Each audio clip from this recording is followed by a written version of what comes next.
একবার আমি এক রাস্তা দিয়ে যাচ্ছিলাম।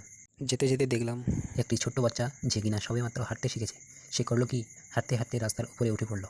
তার মা যখনই ঘটনাটি প্রত্যক্ষ করলো, তখনই তার মা চিৎকার করে তাকে ডাক দিয়ে দৌড়ে ধরতে গেল। কারণ রাস্তা দিয়ে তখন গাড়ি চলাচল করছিল, কিন্তু বাচ্চা তো বাচ্চাই হয়। মাকে দৌড়ে আসতে দেখে সেও দৌড় দিল এবং চিৎকার করে হাসাহাসি করতে লাগলো। এই গল্পটা বলার কারণ, বাচ্চাটি যে হাসতে হাসতে দৌড় দিল, তখন আপনার রিয়াকশনটা কী হবে? আপনি কি তাকে মারবেন, ধমকাবেন, নাকি তার সাথে হাসি ঠাট্টা করে উড়িয়ে দেবেন বিষয়টা? ইচ্ছে করলে উভয়ই করা যায়, কিন্তু সেম বিষয়টা যদি ওই 2 বছরের বাচ্চার সাথে না হয়ে 3, 4 বা 5 বছরের বাচ্চার সাথে ঘটে থাকতো, তখন কি হাসি ঠাট্টা করে উড়িয়ে দেওয়া যেত বিষয়টা? যদি তাই করা হয়, তাহলে ওই 3, 4 বা 5 বছরের বাচ্চাটা নিঃসন্দেহে দুর্ঘটনার মুখোমুখি হতো কোনো এক সময়। কারণ এই অসাবধানতাটাই সেই বাচ্চাটির অভ্যাসে পরিণত হয়ে যেত।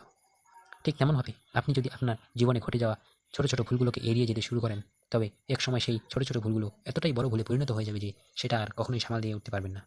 আর তাই বলছি, জীবনে ঘটে যাওয়া ছোট ছোট ভুলগুলো এড়িয়ে না চলে সেগুলো শুধরানোর চেষ্টা করুন। দেখবেন একসময় আপনি সফলতার চূড়ায় পৌঁছে গেছেন।